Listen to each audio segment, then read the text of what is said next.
Ry avana malala mpifaliana mandrakariva zaontsika miona toy izao fampiaino ary indrindra mihaino tenin'Andriamanitra.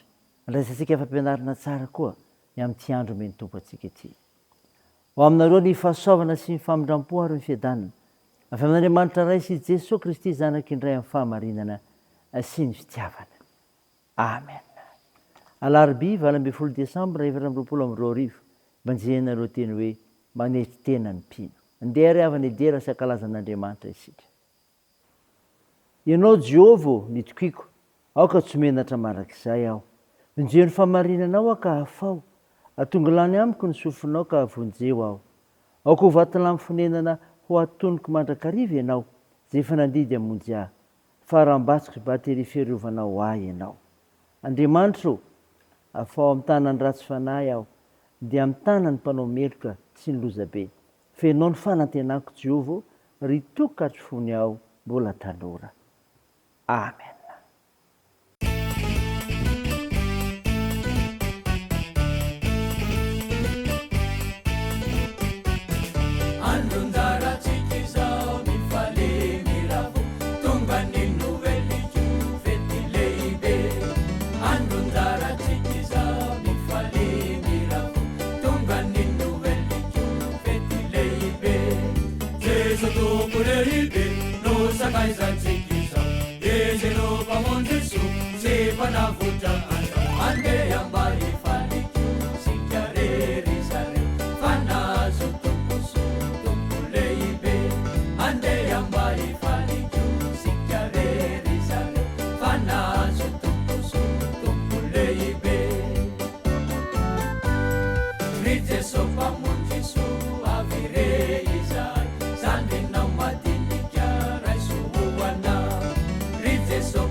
Hivavaka isika. Andriamanitra, Andriamanitra mpilaza aminay ny zavatra rehetra ianao, ka mitondra fahavelomana ho anay, satria mahay sy mahalala ny zavatra rehetra izay tanterahanao aminay. Midera sy mankalaza ary manome voninahitra sy anaranao masina izay Tompo. Mahatsiaro ny tenanay koa izay fa tsy tanteraka noho ny fahamasinanao. Koa manatonao ampanetreteny izay, mamindrafo aminay ary mamela ny helokay. Noho ny hafitra nentin'i Jesosy Kristy teo amin'ny asijaliana ho anay. Tompo, hamaky sain'ny teninao izay dia ny mofinaina ny tianao ity. Dia tario amin'ny fananao masina mba mantarana ny sitraponao. Aoka hitombo ny finoanay hanao ilay masina. Anaran'i Jesosy Kristy Tomponay, nanaovanay izany mivavaka izany. Amen. Ny ofinaina ho antsika amin'ny unité ravana malala dia hitanao amin'ny filazantsara araka amin'ny Lioka. Lioka 7:20, ny 7 ka hatramin'ny 10. Ovakiko amin'ny anaran'i Jesosy Tompo izany. Ary Jesosy nanao fanoharana tamin'izay nasainy raha nahita azy mifidy ny fitoerana aloha ka nanao taminy hoe: raha misy makanao any amin'ny fampakaram-bady, aza mipetraka eo amin'ny fitoerana aloha. Fandrao isy olona nalainy izay mihaja kokoa noho ianao, ary ho avy izay manasa anao, sy izy ka ilaza aminao hoe omeo toerana io olona io, dia homenatra ianao ka hifindra ho any fitoerana aoriana indrindra. Fa raha misy manasa anao, mandehana ka mipetraha eo amin'ny fitoerana aoriana indrindra. Ary rehefa tonga ilay nanasa anao, dia mahazo manao aminao hoe: resakaiza, mandrosoa etsy alolo kokoa, dia azo eo mason'izay rehetra miara-mipetraka mihinana aminao ianao. Fa izay rehetra manandra-tena no etsy, ary izay manesy tena no asandatra. Amen. Ray Masino, manamasinana ny fahamarinana, ny teninao ny fahamarinana.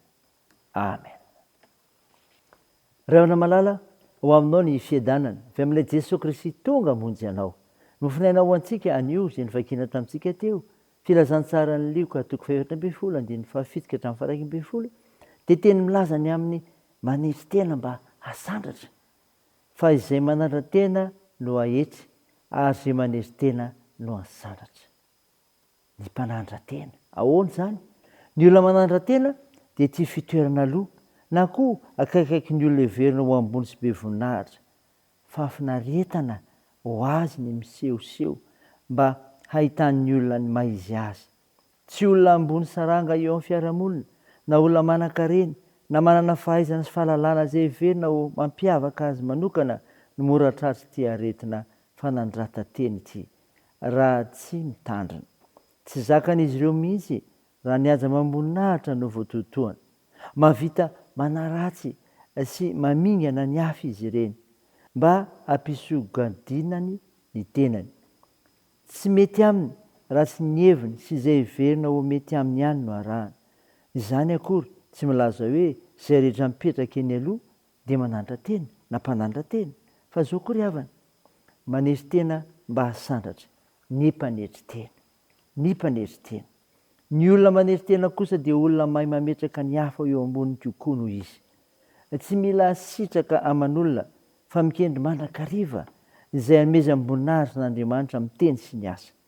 Olona manana ny sain'i Kristy, izay na dia nanana ny endrik'Andriamanitra azy, dia sy nataony ho zavatra ho fikirina mafy ny fitovizana amin'Andriamanitra, fa nofohanany tenany tamin'ny nakan'ny endriky ny mpanompo sy nahatongavany ho manam-pitoviana amin'ny olona. Rehefa hita fa manan-tarehy olona izy, dia manesy teny ka manaiky hatramin'ny fahafatesana, dia ilay fahafatesana tamin'ny hazo fijaliana. Raisa andriavana ho voninahitr'Andriamanitra. Ndeha hivavaka isika. Tompo, misaotra anao izahay noho ny mofinaina nomena anay, izay milaza ny amin'ny manesy tena mba hasandratra dia ny mpanandra-tena sy ny mpanetry tena. Tompo, sitrano ireo marary ka omenao fanantenana. Toany ny asa fitsaboana, Tompo, amparezinao izay azony manjo, ary vonjeo ny mareso-olona ary sahirana. Taio ny fihazakazahanay amin'ny asa mandraraha, ny fianarana, ny tokantrano ary ny fikasanay. Mivavaka dia ataony amin'ny anaran'i Jesosy Kristy mpamonjy anay. Ilay efa nampianatra anay koa ny vavaka manao hoe: Ranay ao izay any an-danitra, ho masinana eny anaranao, ho tonga anie ny fanjakanao, atao anie ny sitraponao etsy an-tany ho tahaka ny an-danitra. Meo ny anio izay anona sahaza ao anay, ary mamelany erikay tahaka ny namelanay izay meloka taminay, ary aza mitondra anay amin'ny fakam-panahy, fa manafanay amin'ny ratsy, fa anao ny fanjakana sy ny hery ary ny voninahitra mandrakizay. Amen. Raisa amin'ny finoana ry avana nitsodrana tolotra anao amin'ny anaran'i Jesosy Kristy.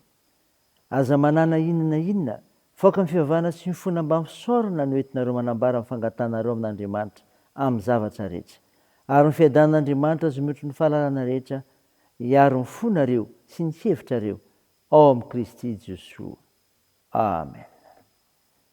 Ny tompo ny fiadanana ny hanome anareo fiadanana amin'ny zavatra rehetra ao aminao rehetra ny Tompo. Amen.